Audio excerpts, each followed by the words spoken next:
que haga falta. Vamos. Sí, eso es buenísimo. Eso es muy bueno. Y darse abrazo, el libro, darse abrazo. Es buenísimo. El sistema es como ha sido otras veces. Cada uno habla y después un rato de su impresión sobre la película y luego hacéis preguntas sobre... Y luego va cada uno Vale, lo que le ha bueno, parecido pues, y ellos, pues si se les ocurre también cosas, participan. Se Bueno, trata, como siempre, un poco de mantener una charla informal y... Sí, ¿hasta qué hora tenemos? Hasta que nos echen a las 9. Vale. Pues vosotros habéis estado otras veces en sesiones de esta, ¿no? Sí, No. eso sí. Estuve el año pasado, pero era, evidentemente, era de otro calado, la discusión. Bueno, me siento un poco aislado. Porque las chicas esas que están ahí no te ven. Y además están grabando. Poner cara guapa, porque luego colgamos el vídeo en el blog de la biblioteca y tengo que decir además que también hay que agradecérselo a los chicos que han estado haciendo la edición, que tiene muchas visitas y a la gente le gusta mucho verlo después. Entonces, podemos empezar de menor a mayor edad, uno en cuantos minutos, pues cada uno 5 minutos o 10, lo que quiera, dando su visión de la película y su impresión, lo que pueda ser de más interés para el coloquio. ¿Tú cuántos años tienes? 37. Yo tengo más. 46. Vale. Yo no estoy obligado a decirlo. Ya se ve que mucho. Bueno, pues no sé, cuando Susana nos propuso participar en el Cineforum nos dijo como 3 o 4 películas que podíamos coger, más que coger de las que nos iba a tocar algo. Y yo esta película realmente, cuando me dijo que podía ser, yo creía que la había visto. Y me puse a verla hace una semana y entonces me acordé, esto del recuerdo de la memoria viene muy a cuento, me acordé de que no la había terminado de ver. La había dejado a la mitad porque me aburrió muchísimo. No me estaba enterando de nada, básicamente. Volví a verla entonces, una vez que sabía que iba a participar en la mesa redonda, hace una semana más o menos. Y dije, bueno, vamos a ver, yo pensé que iba a verla por segunda vez, no, era la primera vez que la veía.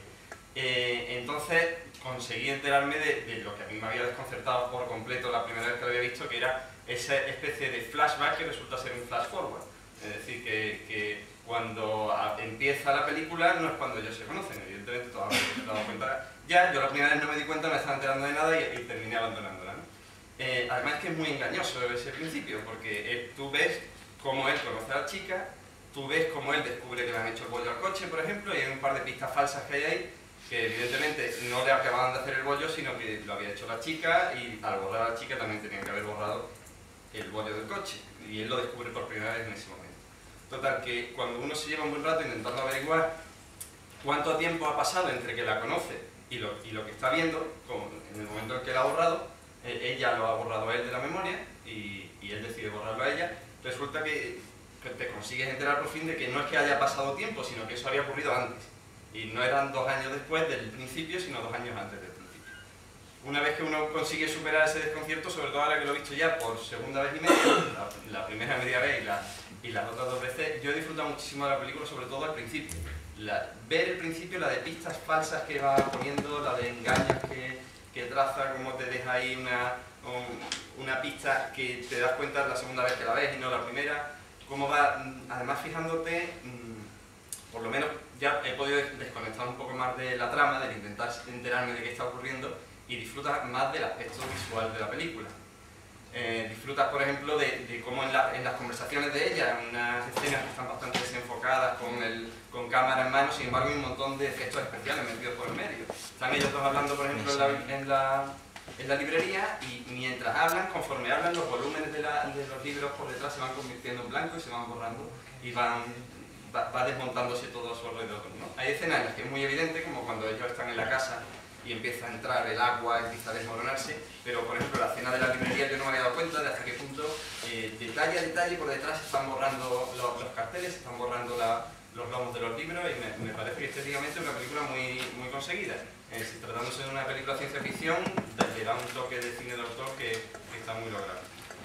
Después, con respecto a lo que es el contenido de la película, Y la cuestión de la memoria me parece hermosa, me parece de un romanticismo fino, no de un romanticismo burdo y previsible, de un determinismo tremendo, como dice Susana ahora cuando ha terminado. Pues, si te borran la memoria, yo creo que el mensaje que tiene un poco la película es que si te borran la memoria volverás a cometer los mismos errores una y otra vez. La única forma de aprender de la vida es recordar, no olvidar. Y por mucho que uno tenga la intención de olvidar los malos momentos o las personas desagradables o las situaciones complicadas, la única forma de avanzar es manteniendo ese recuerdo. Es muy curioso, otro de los detalles que he captado en esta segunda vez y media que lo veo, cuando él está esperando en la sala para que le hagan la amnesia, a un lado tiene a un hombre así grueso, un poco envejecido, con un trofeo debe ser de algún deporte que practicaba en la juventud, ¿no? Entonces, como él viéndose decrépito no quiere recordar aquella época dorada que había tenido, ¿no? Y al otro lado tiene una mujer con los recuerdos del perro, con el hueso y el nombre del perro. Entonces, como el mensaje un poco podría ser, primero, hay que recordar para conseguir avanzar. Si olvidas no vas a hacer más que volver a repetir los mismos errores. Y segundo, una idea, denuncia, creo yo, una idea un poco equivocada que tenemos cada vez más con respecto a nosotros mismos, y es la idea de tomarnos a nosotros mismos, por así decirlo, como una cosa, como un instrumento, como uno de los objetos que tenemos a nuestro servicio, que podemos manipular, que podemos alterar a voluntad mediante la tecnología, mediante los expertos que trabajan sobre nosotros. Y igual que, por ejemplo, tienes el ordenador con un virus que está estropeado, se lo llevas al informático y esperas que te lo devuelva arreglado, tienes tu propia vida hecha un lío, y es una cosa que no funciona. Eso de tomarse a sí mismo como cosa es un problema que tienen nuestras sociedades y que han heredado ya desde el siglo XVI-XVII, cuando Descartes dijo aquello de soy una cosa que piensa. Descartes fue el primero que se cogió a sí mismo y se puso como cosa, y se hizo cosa, ¿no? Y entonces, a partir de ahí, empezamos a construir ciencias y disciplinas, las ciencias humanas, toda la psicología, la psiquiatría, que nos miran a nosotros mismos como cosas, a través de los cuales nos ponemos en manos de un experto que trabaja sobre la cosa que somos para ponernos mejor a nuestro propio servicio. Como ponemos nuestro ordenador en manos del experto para que nos arregle el virus, nos instale el software y nos lo devuelva y lo podamos usar.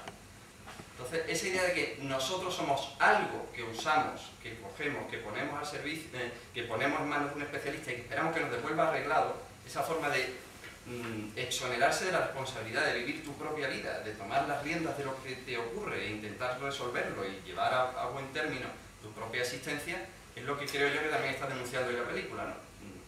La única forma de vivir tu propia vida es tú mismo, cogiendo tus recuerdos, cogiendo lo doloroso de aquello que has vivido y siendo capaz de superarlo y de construir un futuro para ti.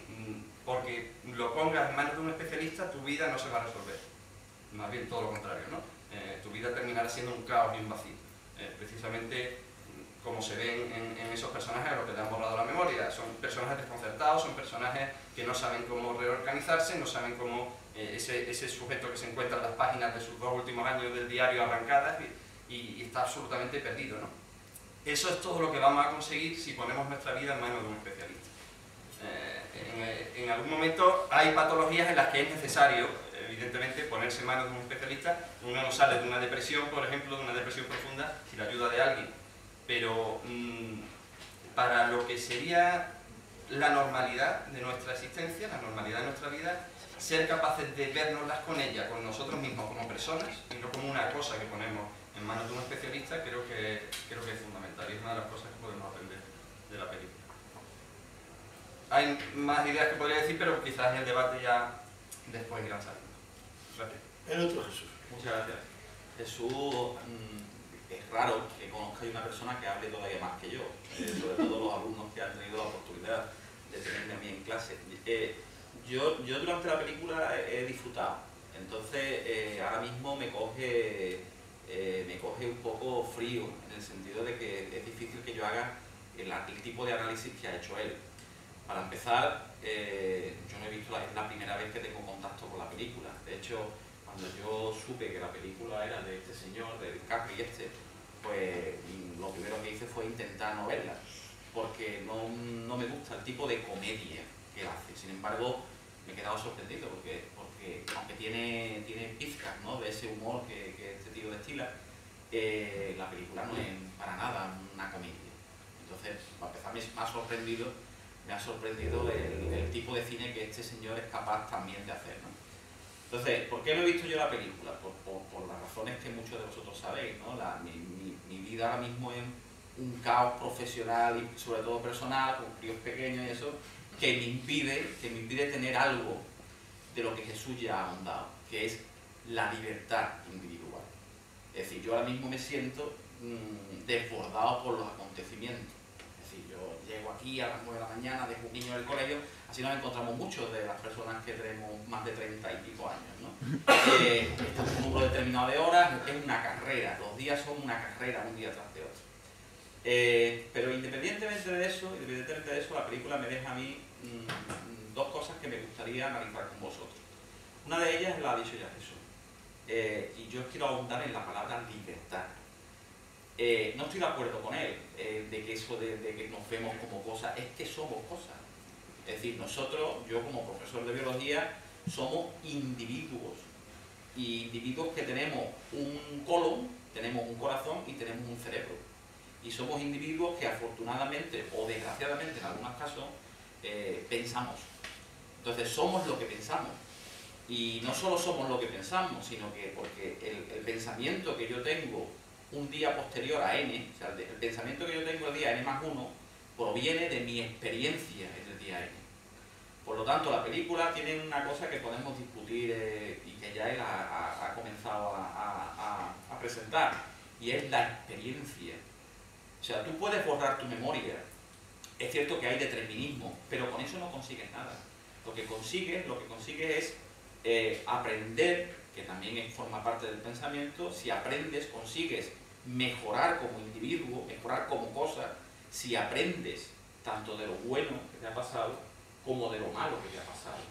También estoy de acuerdo contigo que existen manifestaciones patológicas del pensamiento que deben de ser tratadas biológicamente con fármacos, y puesto que el pensamiento es el pensamiento es el origen de un órgano, el más complicado que tenemos, no es normal, es normal que en condiciones, yo me siento ahora en esa condición, dado el desborde, ¿no?, de la sociedad, y dado el desborde profesional y personal que tengo en mi familia, estoy encantado, ¿eh? O sea, soy feliz, estoy desbordado, pero soy feliz. Entonces, es normal que una persona de vez en cuando se sienta como una cosa, como un objeto ajeno a la propia entidad del individuo, sin tener ningún tipo de patología esquizoide o paranoide o lo que sea. Entonces eso lo veo normal. Como también veo normal que una persona llega a un momento que la distorsión de pensamiento es tal, en ansiedades, en depresiones, que necesita tanto de farmacología como de un individuo profesional, llámese psicólogo, que pueda reordenarte. O sea, sería un error recurrir a un especialista para que el especialista te solucione. Esa persona no cura, entre comillas, su dolencia. Pero si hay especialistas, y los hay probablemente muy buenos, que pueden reorganizar tu distorsión de pensamiento para que rehagas tu pensamiento de una mejor manera. La película es cobarde en ese sentido, porque este profesional científico que hace olvidarte, evidentemente ciencia ficción, olvidarte una serie de recuerdos, por lo que lo único que está consiguiendo es perjudicarte como persona, no enriquecerte como persona. Es decir, hay que reconducir ese dolor, que también lo veo como fisiológicamente necesario en la vida de los individuos. Hay que reconducir ese dolor para aprender de ese dolor.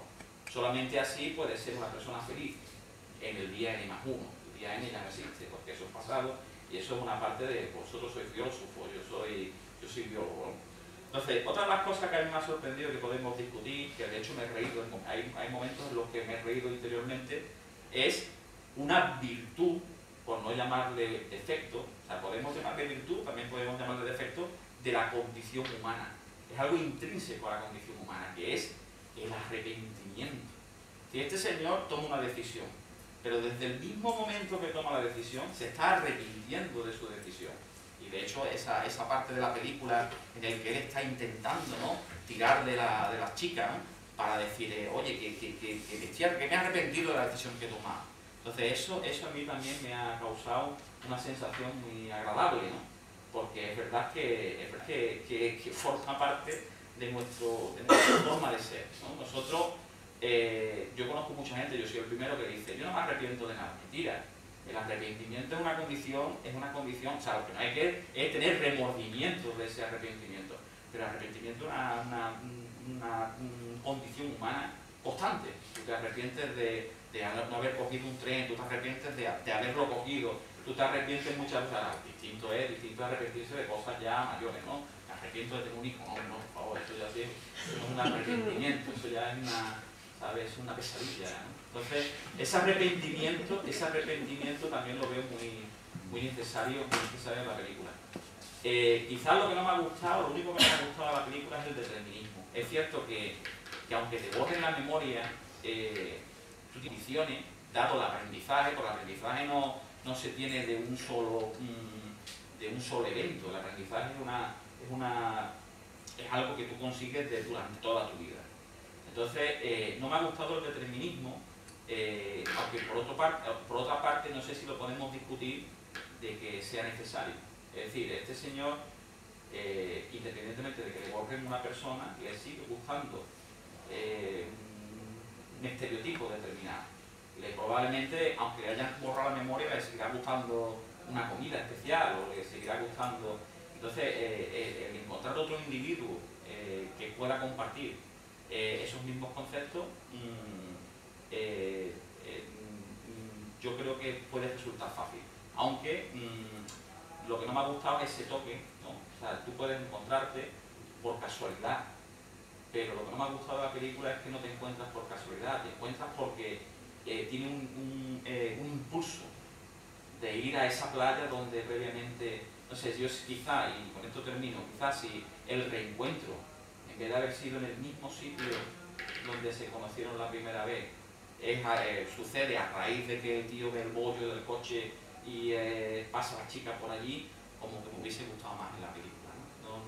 Es lo único que no me ha gustado de la película. Y bueno, yo creo que he lanzado algunas ideas, evidentemente personales, ¿no?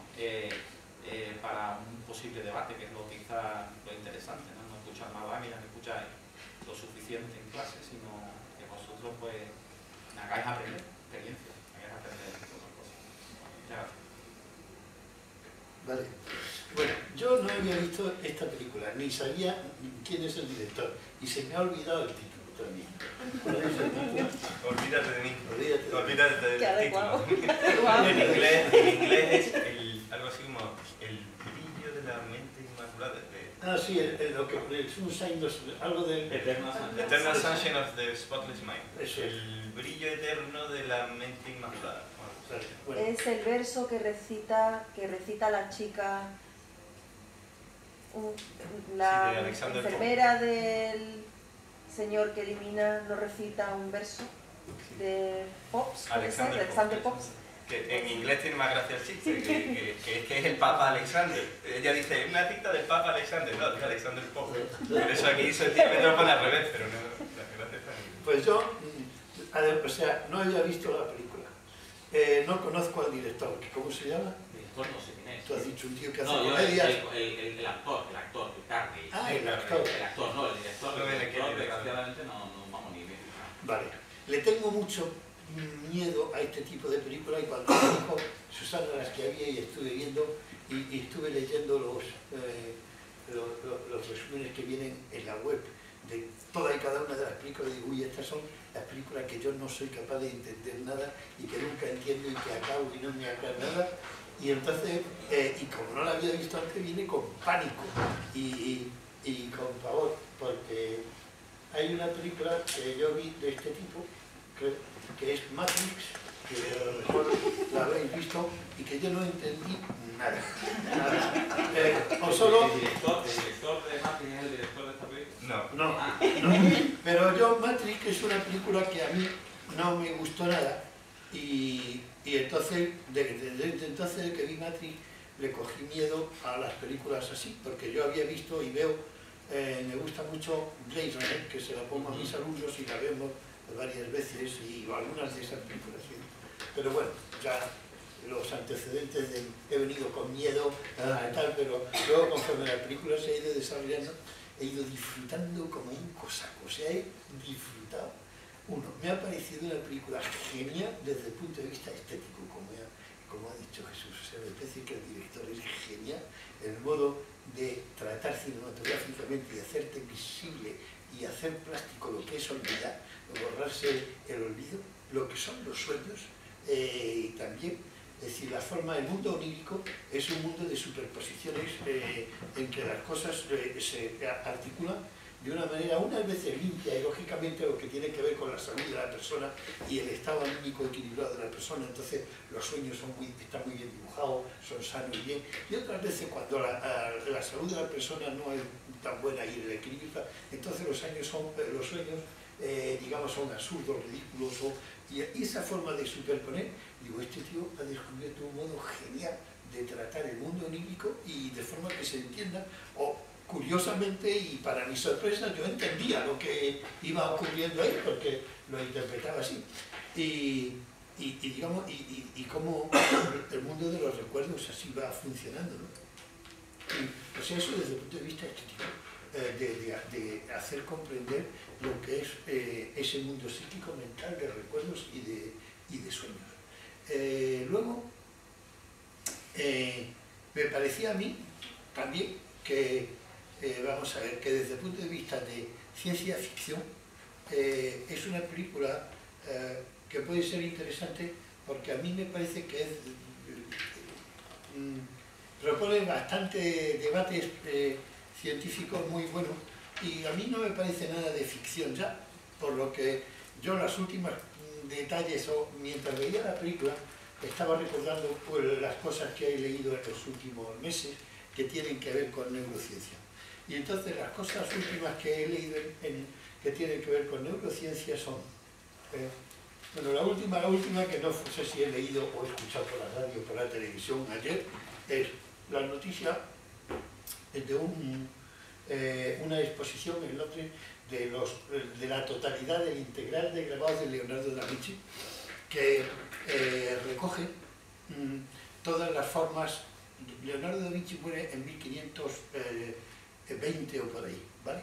Quiero decir, Leonardo da Vinci tiene todas las ideas que tiene Descartes de que el hombre tiene que funcionar como una máquina y que tal, porque si no, no se sostiene. Bueno, en esos grabados de Leonardo que se están exponiendo en Londres y está explicado, ahí entonces Leonardo es el primer tío que describe la curvatura de la columna vertebral humana. Y entonces el primer tío que describe también las cargas de fuerza de lo que es algunas de las cargas de fuerza del organismo humano. Porque Leonardo es un ingeniero. Y entonces, y él se llama a sí mismo ingeniero. Y entonces está calculando, digamos, lo que son las líneas de fuerza de ajuste desde el punto de vista, por así decirlo, de fuerza física, de soporte, de tal, el cuerpo humano tiene que estar calculado por un ingeniero. Y si no, pues no funciona. Y entonces, cuando los traumatólogos te supen con cosas, son cosas construidas por un ingeniero o por, digamos, prótesis de lo que sea, que ya eso está perfectamente como ajustada a una cosa. Pero luego, desde el punto de vista psíquico y neurológico, yo creo que también, y las dos últimas cosas que yo habré leído en los últimos meses han sido, una, un experimento por el cual alguien en alguna universidad anglosajona, por supuesto, ha sido capaz de derivar, porque el texto era en inglés, que yo estaba leyendo eso, de elementos de la corteza cerebral que están funcionando en los sueños, era capaz de derivarlo a unos monitores de forma que en la pantalla aparecía lo que la persona estaba soñando. Y entonces, había varios experimentos, había un chiste que hacía el tío que contaba, que es que, claro, es muy peligroso porque el soñante no sabía que su mujer estaba vigilando y veía que estaba soñando con la vecina. Y dice, oh, Dios mío, qué lío más gordo, ¿no? Y entonces la que se puede organizar, sí, hay, pero, dice, no, dice, pero eso, dice, sí que está, y depende de cómo sean los sueños, el monitor efectivamente puede registrar, dice, bueno, hay una imagen más o menos nítida según, digamos, también el sistema de, digo, esto es genial, o sea, si se consigue monitorizar lo que un tío está soñando, la cantidad de campo que ahí se abre para los tratamientos psiquiátricos a través de sueños, de delirios y tal, de conexiones con gente que no sabe decir lo que sueña, o no lo expresa, o no se acuerda, o tal. Si tú lo puedes monitorizar eso, tú puedes estudiar sueños de una forma que antes nunca nadie ha podido estudiar y tratarlo, o sea que eso por lo menos ya está en uso. Y otra cosa que está en uso, que a mí me parece que era, esto es más reciente, unos tíos que eran, han construido una especie de chips que lo meten detrás del nervio óptico, hay una conexión que va a no sé qué sitio del cerebro. Entonces, hay tipos de ceguera que se producen porque hay una ruptura o un fallo entre lo que sea del cerebro y el nervio óptico, ese conducto. Bueno, han descubierto un chip que es capaz de cumplir esas funciones y lo pueden poner, y personas que pueden recuperar la vista con eso. Digo, bueno, solo son dos detalles y dice, joder, esto es la pera, o sea, si se puede ir reproduciendo elementos de la visión, si se puede monitorizar lo que una persona está soñando, ¿sí? Pues que ya y eso que yo me haya enterado, las cosas que yo no me he enterado y que ahora, porque yo no me dedico a neurociencia, ¿no? Las que sabéis vosotros, debe ser la pena, ¿no? O sea que, y entonces, pues eso sería grandioso. Y luego, todo lo demás de la película ha sido lo que es existencial y humano, y esto que a mí me parece, verás, a mí no me parecía ni negativa ni tal, a mí me parece también, que tiene un toque de comedia la película, y por eso me ha gustado. Y entonces vamos a ver lo que es el tema súper bueno para la filosofía y para la ciencia y para todo eso, es que la vida humana es tiempo, la biografía humana es tiempo, la existencia humana es tiempo, y la identidad humana es tiempo. Eso es lo que somos tiempo. Ahora el asunto está en cómo se codifica y se descodifica el tiempo en el cerebro. Los filósofos en el siglo XX han dedicado páginas y páginas a estudiar la conciencia del tiempo, las formas o los sentidos de la temporalidad interna. Seguro que eso tiene su base en neurocientífica, claro, porque todo eso tiene su base, ¿no? Y entonces, la forma en que las bases neurológicas de la forma en que la existencia está dada para sí misma,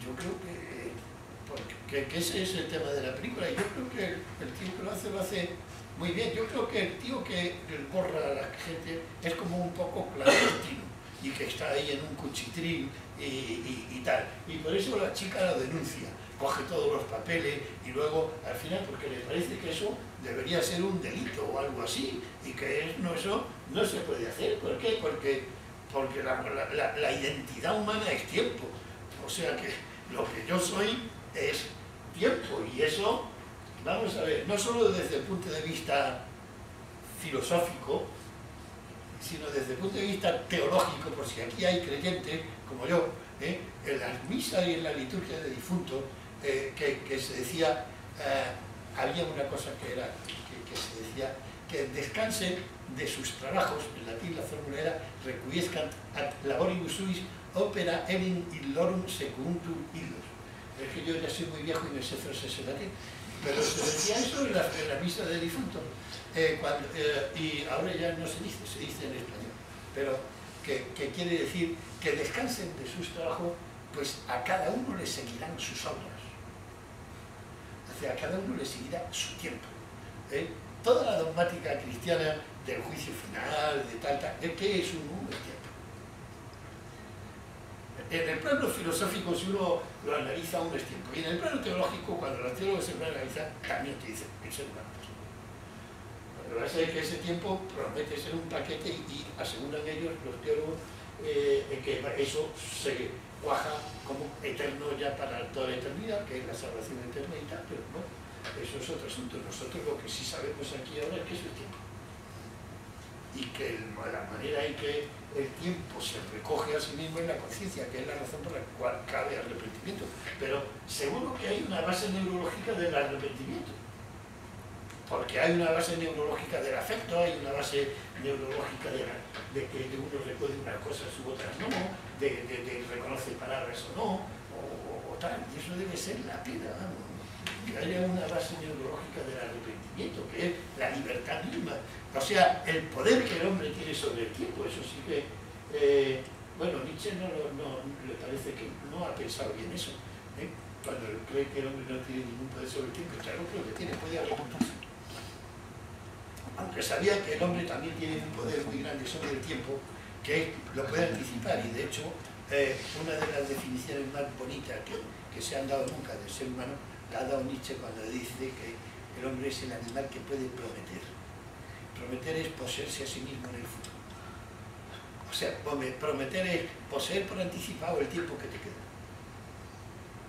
¿No?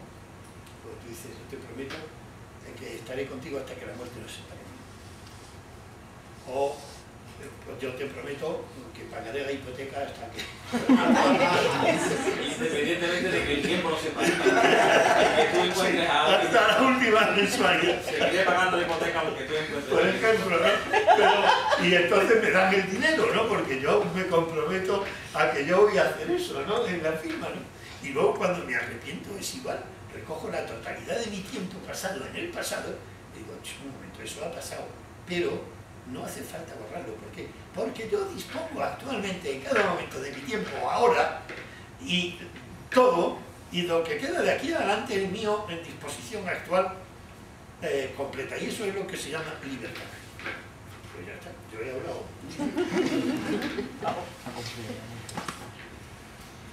Pues ya podéis preguntar.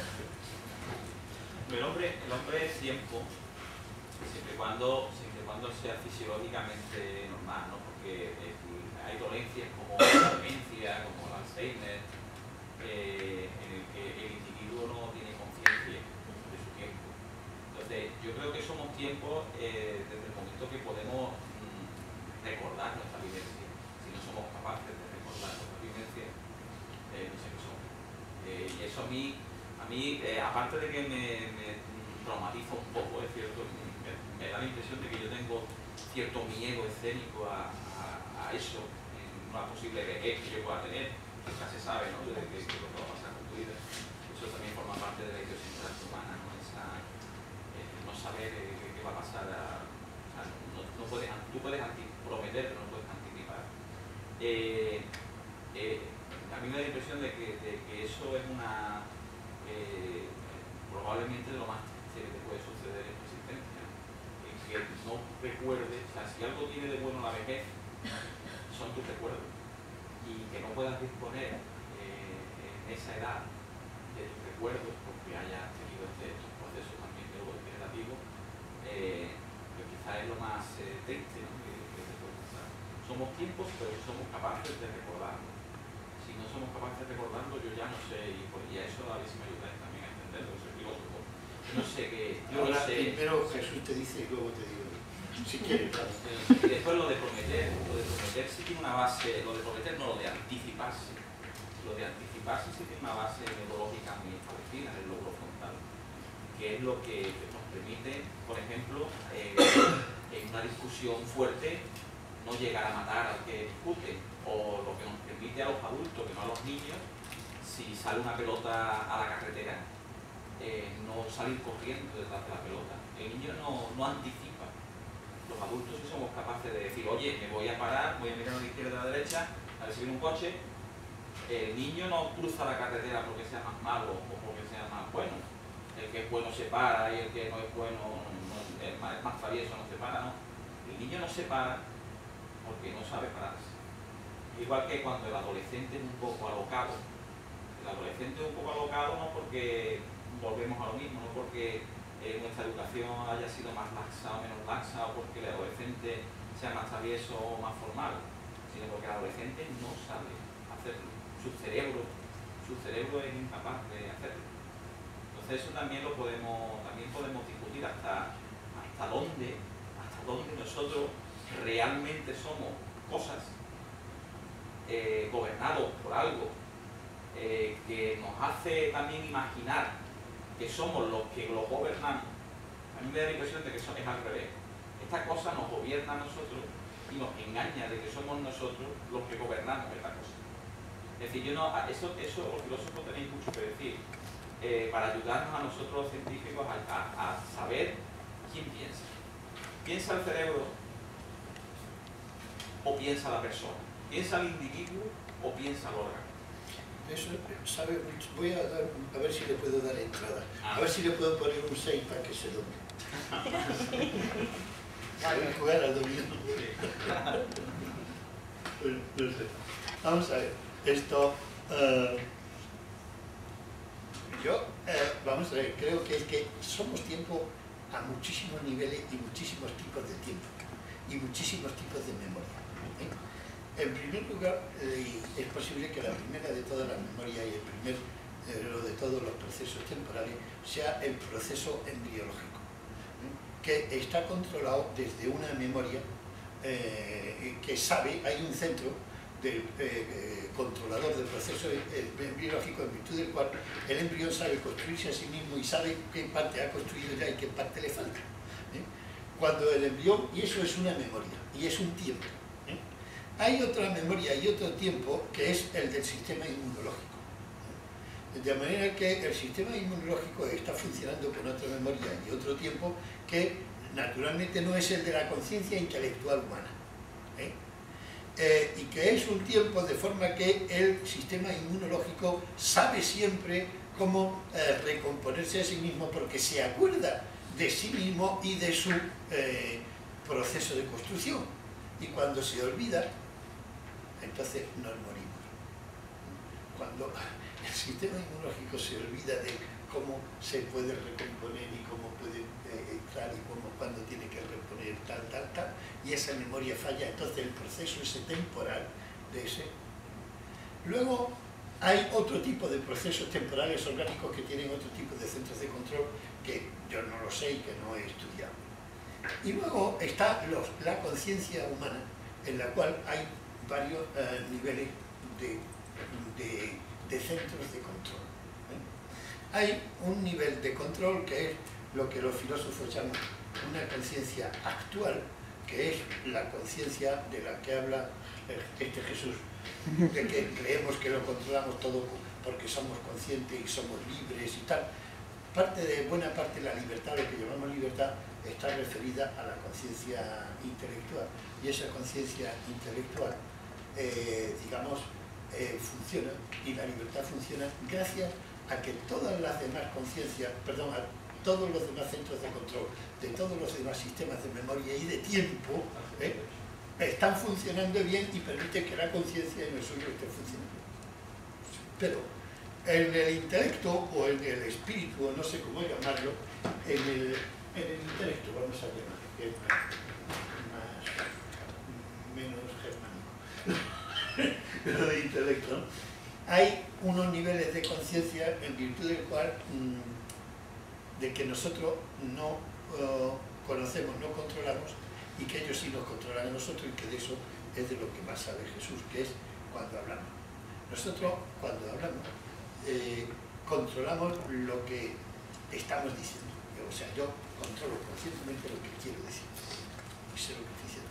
Pero no controlo conscientemente de ninguna manera ni saber la lengua castellana, o si estuviera hablando en otro idioma, tampoco controlo conscientemente de ninguna manera el segundo idioma. Entonces, ¿qué tipo de conciencia hay en los niveles de conciencia del lenguaje? Eso ya son muchos. ¿Y cuándo hay libertad ahí o no? ¿Y cómo funciona eso?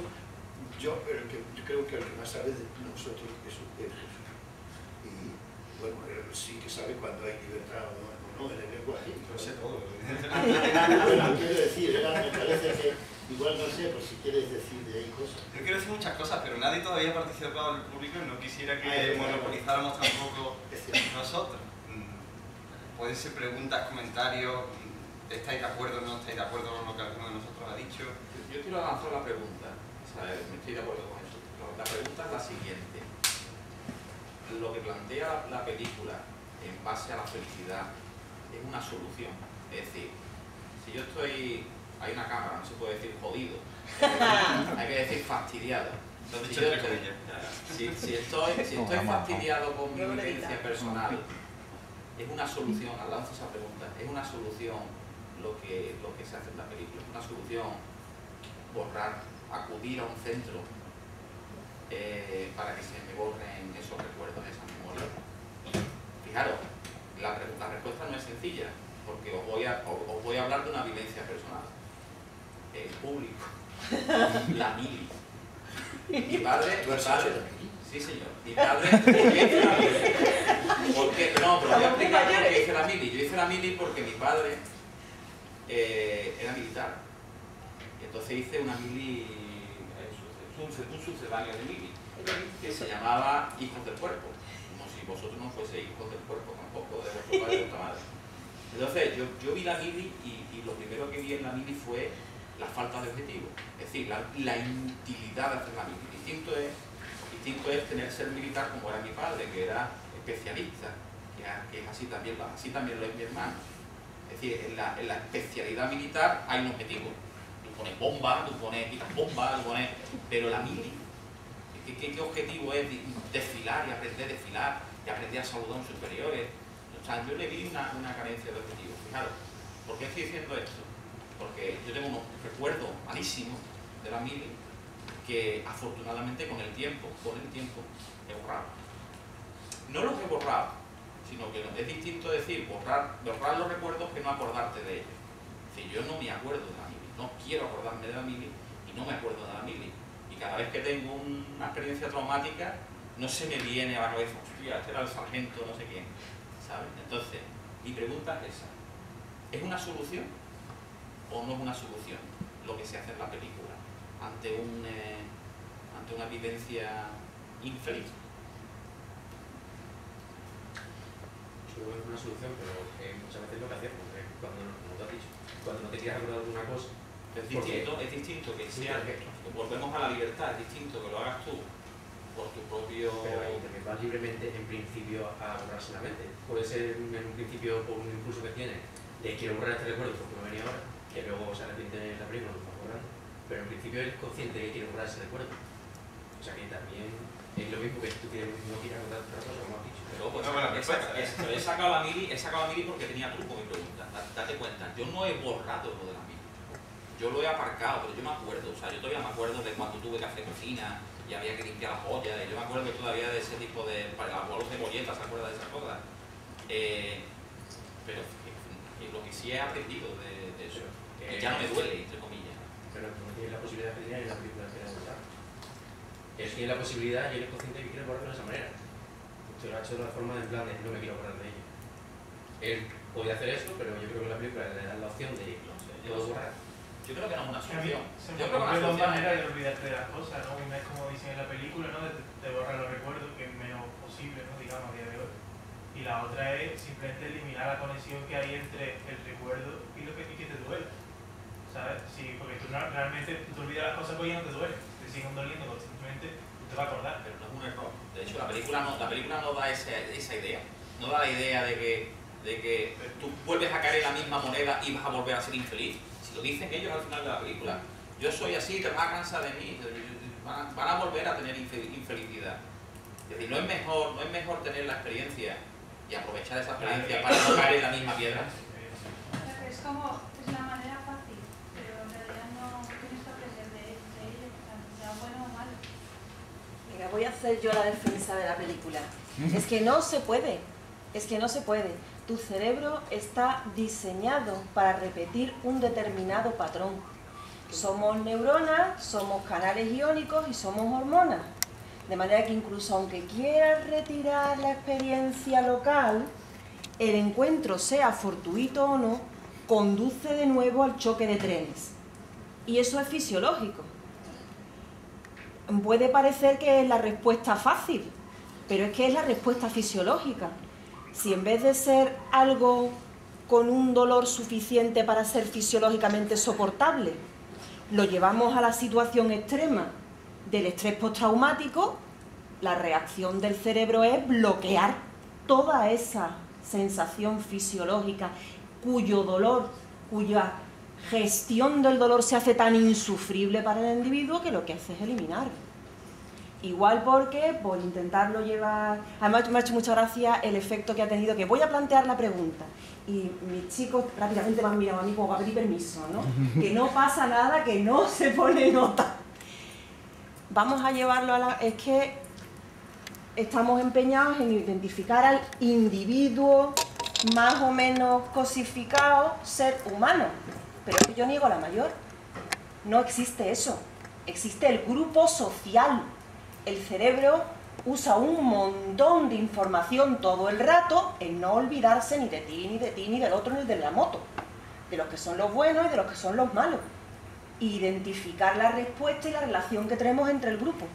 De manera que estamos atrapados, como tú muy bien has descrito, no te puedes imaginar hasta qué punto me siento identificada, porque somos grupos humanos.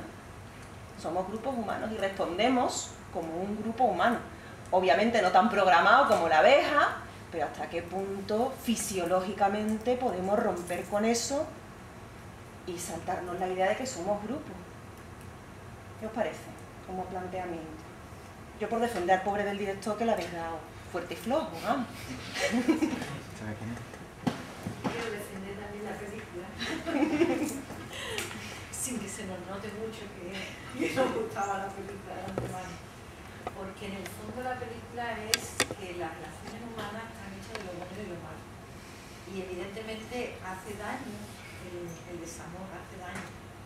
Pero no hay que olvidar los momentos felices y la película es toda una narración de momentos felices. Y eso es la felicidad, momentos felices. No ser feliz todo el tiempo. No se puede ser feliz todo el tiempo. Nadie es feliz todo el tiempo. Se es feliz en algún momento. Y ese momento hay que vivirlo y recordarlo. Y se recuerda. Y la mitad nos dice que nos recordemos un momento feliz. Por eso estaban estudiando dónde, en qué áreas están conectados los momentos felices y los infelices con esas sensaciones. Es súper chulo que dice, vámonos más a lo profundo, ¿verdad? Toda la idea es mandarlo a algo cada vez más afectivo, menos cortical, más amigdalino. Está muy bien hecho, el colega se ha estudiado. Estaba bien planteado en el sentido de no es posible borrar los recuerdos porque como fijáis en esa primera resonancia magnética, que después la resonancia magnética, fijaros cómo la hace con un ordenador y allí con un cable. Y la olla de la cocina. En esa olla, en esa resonancia, se ve que los recuerdos tocan todo el cerebro, porque es una relación de muchas emociones, de muchos sentimientos, muchos momentos de felicidad.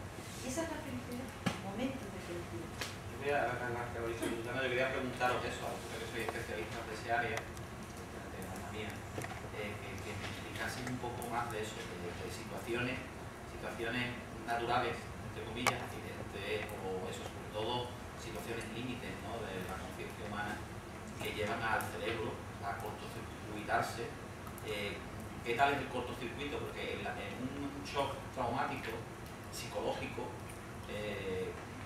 yo sé que el bloqueo puede ser total, es decir, que tú no solo evites esa situación, eso, sino que dejes de conocer personas y en un accidente también en el que hay un traumatismo, pues eso de las amnesias no solo es una parte, ¿no?, de tipo, estoy recordando otra película de Harrison Ford, ¿no?, que es muy buena, ¿no?, que de poner los cuernos a mujer. A propósito de Henry. A propósito de Henry, muy buena.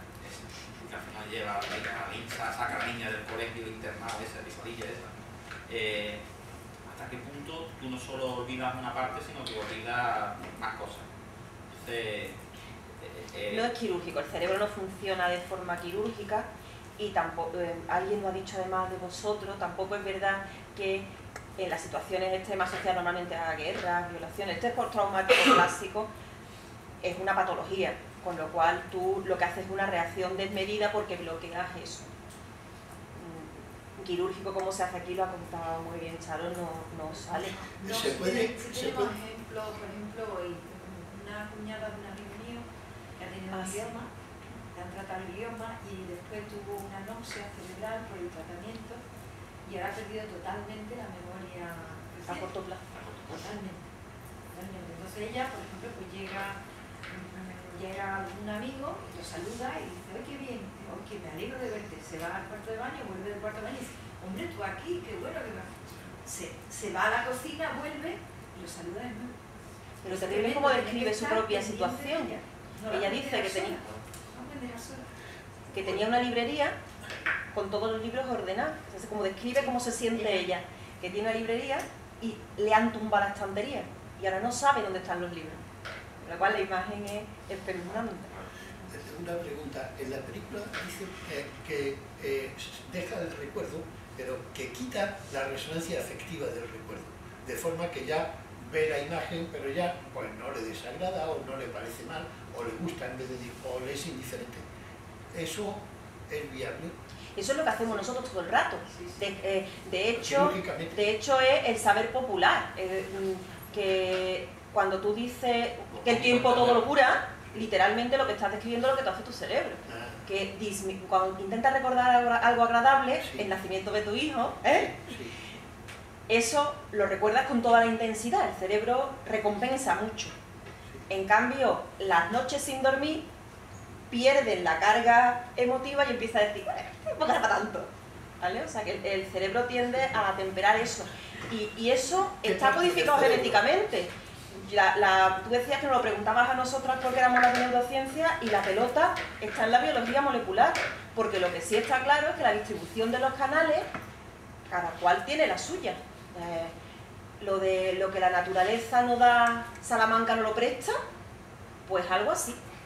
Si, tú vienes de fábrica con unos niveles de serotonina, vienes de fábrica, lo modelas, lo plastificas, lo organizas, pero llegas hasta donde te dejan tus genes. O sea, si tus genes te han dado una corteza enorme en medio de Centroáfrica, llegarás a ser el mejor puente de la tribu. Y si te lo da en Bavaria, pues eres Albert Einstein, porque el ambiente modela. Pero está en tu patrón genético. No sé quién de los tres ha dicho lo de la memoria del embrión. A ver, que no es eso, sino la secuencia temporal de la expresión génica. ¿Quién va detrás de mí? Yo no he querido claro. Es que el patrón es magnífico, por ejemplo, es magnífico. Interrumpir, pero claro, ese es el patrón de desarrollo. O sea, lo que llama memoria embriónica. Pero es que es perfecto, está diseñado justo para eso. El patrón claro. genético y epigenético de la expresión y del desarrollo. Yo no me quiero quedar sin hemos dejado colgado la idea del lenguaje. También. Bueno, pues entonces primero la intervención y luego lo del lenguaje. Porque se puede, cuando te dicen lo sé pero no lo puedo contar, mis alumnos saben que es una cosa que me pongo muy nerviosa. Venga. No, yo quería que la película transmitió, ¿no?, la importancia que le da a la memoria y a las emociones.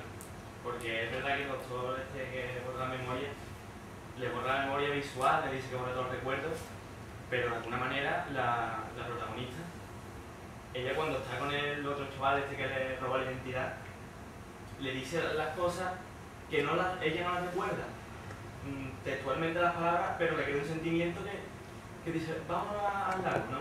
Le pone el lago, le dice las mismas palabras, ella no sabe, no recuerda las palabras esas, pero le queda un sentimiento que ella recuerda realmente. Entonces, ahí lo ve como que el trabajo del doctor no es tan bueno porque no le borra realmente, le borra la memoria visual, auditiva, pero como si le quedara el recuerdo afectivo de claro, el recuerdo, pero también puede verse de otra forma, puede ser como que este chaval se está aprovechando de lo que le funcionó al otro.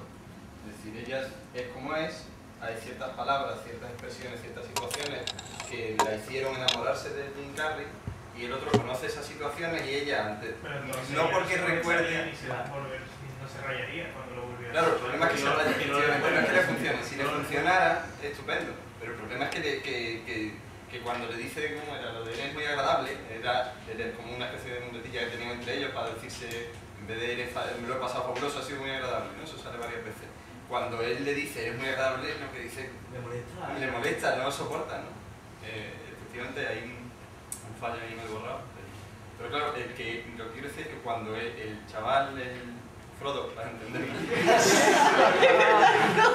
cuando Frodo echa mano de esos trucos, no es porque ella lo recuerda, el problema es que lo recuerda, efectivamente, que de alguna manera lo recuerda. El sentimiento, lo que a mí me ha transmitido la película, que la importancia que tiene los sentimientos en la memoria, que no le prestó mucha atención el doctor, que habla de eso, del campo, del mapa, el mapeo que le hace. O sea, que le habría quedado la huella afectiva de aquello sin el recuerdo de que quizás la pregunta que había formulado antes, Jesús, la respuesta instintiva que tenemos todos nosotros después de ver la película, que no es una crítica a la película, sino más bien todo lo contrario, es coger la idea que defiende la película y que la hemos asimilado, y es ante este tipo de situaciones acudir al experto que te la borra no es la salida, así, esa no es la solución. Pero buscando en internet dije, bueno, voy a echar un vistazo a algunas páginas sobre la película y eso, y en la Wikipedia viene un enlace a una serie de investigaciones que se están haciendo precisamente intentando hacer, todavía a una escala muchísimo menor, pero hacer lo que hace el científico en la película, es decir, borrado selectivo de recuerdos. Eso está todavía en pañales, ni muchísimo menos se puede hacer hoy en día, pero sí que hay un proyecto de investigación potente en esa línea, intentando desarrollarlo sobre todo para aplicarlo al estrés postraumático. Claro, si nosotros decimos, bueno, en vez de quitarte de la cabeza al novio o la novia con la que has acabado fatal, dice, bueno, ¿y si pudiéramos acudir al especialista para que nos borrara el recuerdo de la violación que sufrió una chica, por ejemplo, o de la muerte que presenció de un familiar en unas condiciones violentas, ¿no? En una situación así, ¿sí estaríamos más proclives a aceptar esa tecnología o tampoco? Yo te diría que sería la misma respuesta, que de todo se aprende en la vida, aunque haya creado una cosa bastante mala, ¿no? En ti, pero... Que a lo mejor lo interesante sería eliminar lo que es el recuerdo afectivo, ¿sabes? No el recuerdo en sí, que sepa lo que te ha pasado, pero que no te duela. A lo mejor eso sería más interesante que... Eso es lo ideal, pero hay gente que no puede. Pero eso es lo que hace el cerebro solo, lo que dice Susana. Lo que hacer. Hay veces que no puede, hay veces que no puede. Bueno, y en caso... hay veces que no puede, pero entonces es cuando hay que ir a un psiquiatra o fármaco o simplemente esperar más tiempo. Pero yo creo que tampoco todos los recuerdos no son útiles. No creo que todo sea tan determinista de que esté basado toda nuestra experiencia. También la vida es mucho más compleja. Yo creo por el hecho de que, por ejemplo, con una pareja no te vaya bien, no quiere decir que te vaya a ir mal con la siguiente.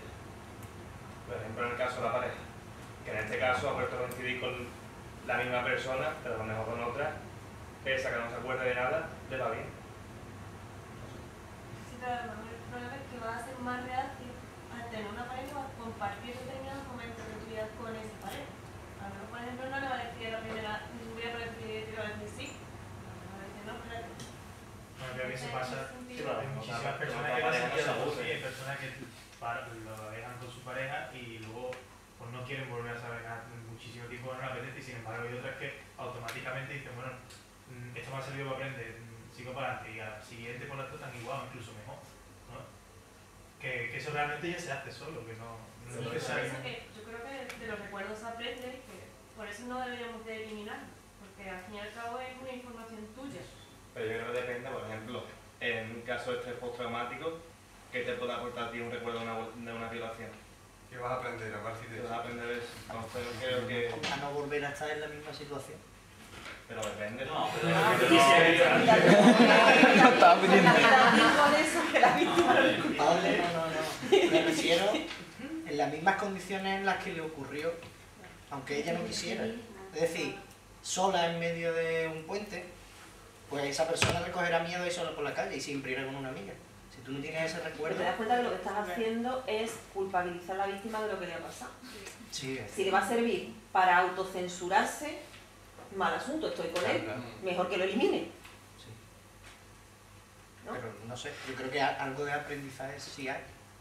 Que no es que no le sirva. Estáis todos dando la vuelta a la clave. Sí, Pero perdón. bueno, en cuestiones de olvido hay ejemplos, ¿no? De personas que han olvidado, de traumas que olvidan, del Alzheimer, y realmente la persona que pierde la memoria, de alguna manera o de otra, no es esa persona. No puede actuar como persona. Tanto si es la memoria reciente o como la memoria pasada, o si no, no puede actuar como persona. Y yo estoy en que somos lo que hemos aprendido. Y nuestra experiencia es lo que nos hace ser como somos. Porque los factores genéticos y epigenéticos lo que nos va haciendo como somos. Dos gemelos no actúan de la misma manera porque han tenido experiencias distintas. Punto. Y somos distintos. Y sin esa experiencia, pues no seremos lo que somos. Seríamos otra persona. Otro acontecimiento, ¿no? Y el Alzheimer pasa eso. Una persona con Alzheimer, ¿qué ocurre? Ya no tiene esos recuerdos, pero sin embargo, es curioso como la persona con Alzheimer, a pesar de que no reconoce, por ejemplo, a un hijo, pero le parece afectivo, y dice, o un nieto, dice, qué niño más lindo, cariño le tiene, es un niño, pero no recuerda que es su nieto. Luego, fíjate lo que es, ¿no? A una persona con Alzheimer se le olvidan actividades motoras o no. Sí, También. No es capaz, Masticar, se le olvida masticar. sí, masticar cada vez con más dificultad, no sabe utilizar un cepillo de dientes, por ejemplo, puede empezar porque no sabe utilizar un tenedor y está tomándose la sopa con un tenedor en vez de con una cuchara. Ese puede ser un síntoma. O perderse al lado de su casa. Entonces fíjate lo que es útil la memoria. Simplemente para reconocer dónde está tu casa, para qué sirve un cepillo de dientes.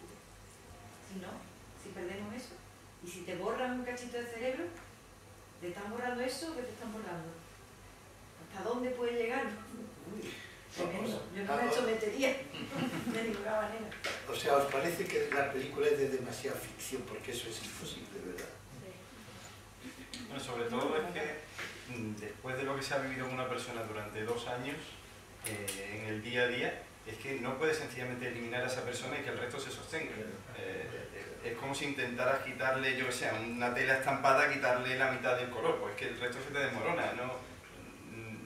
Porque este sujeto pues ha tomado decisiones a lo largo de su vida que discutió con ella, digamos ha hecho viajes, a lo mejor hizo un viaje a Noruega y ¿qué hace ahora en su recuerdo él todo en Noruega solo? Porque él decidió ir a Noruega, si a lo mejor fue ella la que le dijo que fueran... Es decir, toda la vida que él ha construido, toda su narrativa se desmorona. Es imposible que se sostenga si le quitas la columna vertebral. Es muy naif, ¿no? Eso de todos tus recuerdos caben en 2 bolsas de basura. Sí, es completamente simplificado. No, él llevaba 2 bolsas de basura, el otro llevaba... Bueno, el otro llevaba nada más que el trofeo de... Pero son los juegos que hace la ciencia ficción, que yo creo que lo interesante, los filósofos además hacemos mucha ciencia ficción en ese sentido, por así decirlo, cutre, es decir, una ciencia ficción cutre, una ciencia ficción que dice, mira, tecnológicamente esto es inviable. Y bueno, toda la tecnología que pone aquí es cutre, eso de que vayan a tu casa, te pongan, como dice, la cacerola en la cabeza y bueno, es todo súper cutre. Pero lo que lo interesante de esto no es ya la viabilidad del ejercicio mental, sino lo que nos dice acerca de los conceptos y de las ideas con las que nosotros operamos normalmente. Por eso los filósofos hacen esta ciencia ficción cutre. Dicen, vamos a imaginarnos, por ejemplo, con respecto a la ciencia ficción, que es muy relacionado con esto que estamos viendo, ya desde el siglo XVII, XVIII, pues hay un montón de experimentos mentales de decir, bueno, y si pudiéramos, por ejemplo, coger todos los recuerdos de una persona y ponérselos a otra, en otro cuerpo, la identidad personal, el yo, el sujeto, ¿dónde estaría ahora esa persona? ¿Lo habríamos pasado al otro cuerpo? Pues tú dices, bueno, tecnológicamente eso es una barbaridad, eso es imposible, tendrías que cambiar el cerebro, incluso un trasplante de cerebro. Bueno, la viabilidad tecnológica es lo de menos. ¿Nuestro concepto de persona está vinculado a la memoria o no está vinculado a la memoria? ¿Está vinculado, por así decirlo, al hardware o al software? Tú puedes coger y jugar con esos trasplantes. ¿Se puede hacer? Imposible, absolutamente. Pero ¿qué nos dice de nuestros conceptos? De las ideas con las que operamos normalmente cuando hablamos de nosotros mismos. Y eso sigue siendo interesante. Estaba leyendo a la cabeza la película La Isla, ¿la habéis visto? lo que está diciendo Jesús es exactamente lo que está planteando. Es decir, vamos a hacer otro individuo, que es un clon nuestro, para que cuando nosotros implantemos los recuerdos en ese clon, los identifiquemos como la misma persona en el espejo. Y es cierto, es una cosa... Sí. El fallo de la isla está de nuevo. Tú genéticamente es un clon, pero si está criado en la isla no tiene una riqueza de ambiente, no tiene la experiencia de lo que nunca podrá Pero ser. la idea después es pincharle los recuerdos, ¿no? De que... ya no, yo sé que ellos vamos, pero hay fallas, no, me refiero que hay fallas, que es que no puedo hacer lo mismo. Nunca. Una película... Los dos gemelos, es que el ejemplo está en los dos gemelos. Los dos gemelos no son iguales y tú los puedes conocer, tú puedes ver a los dos gemelos, tienen personalidades distintas, y tú puedes hablar con uno de unas cosas y con otro de otras. Luego, ¿a dónde está el clon? Hay una película que estéticamente y en todo está en la antípoda de la que hemos visto, pero que juega con la misma idea de la operatividad sobre la memoria, ser capaces de transformar la memoria, pero en el sentido inverso. Y es una película donde se habla no sobre borrado de memoria, sino trasplantes de memoria.